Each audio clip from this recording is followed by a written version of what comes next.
So the old adage in hockey, career minor leaguer graduates to respected NHL coach.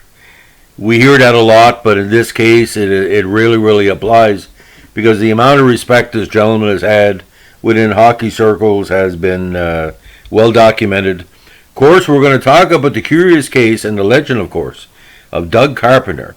Now, Doug Carpenter, born July 1st, 1942 in Cornwall, Ontario, played the majority of his minor hockey in the minor pro leagues, but it went on to a great career as a head coach in the NHL, the Q, the IHL, and the AHL.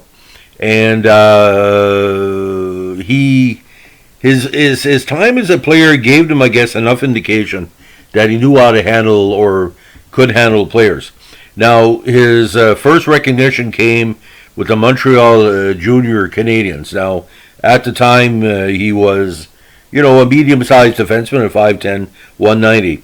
But when he arrived in the EHL with the Greensboro Generals, he put up really consistent statistics, and every season he got better.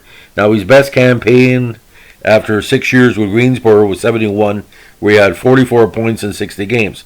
Now, 72, he spent time between Flint and Jackson Rodicky in the EHL, and he had his first IHL experience with Flint in the playoffs with a goal and assist in 4 games.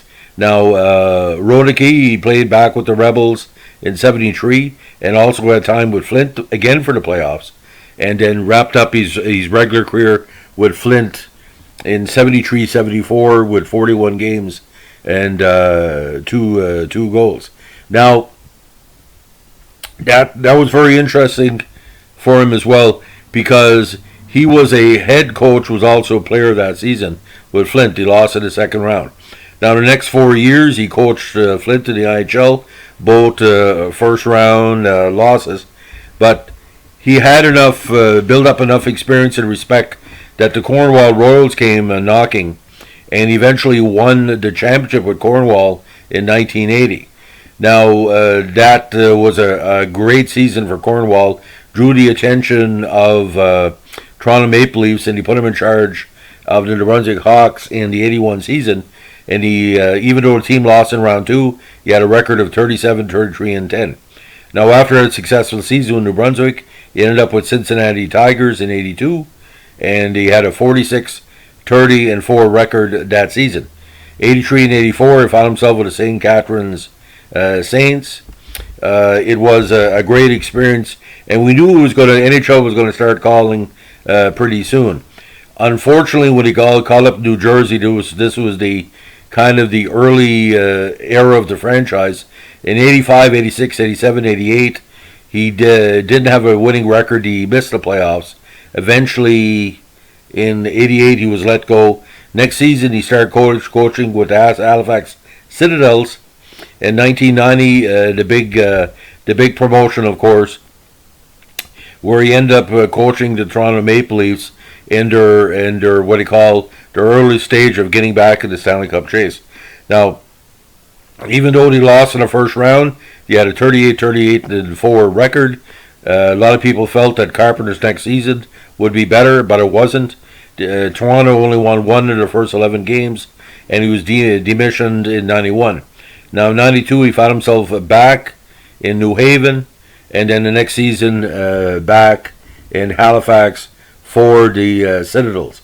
So, I mean, of two minds, he did a lot as a coach. Now, the only problem is that second season with Toronto kind of painted a bad brush on him that he was a losing coach. I tend not to agree, because he didn't have much to work with in New Jersey.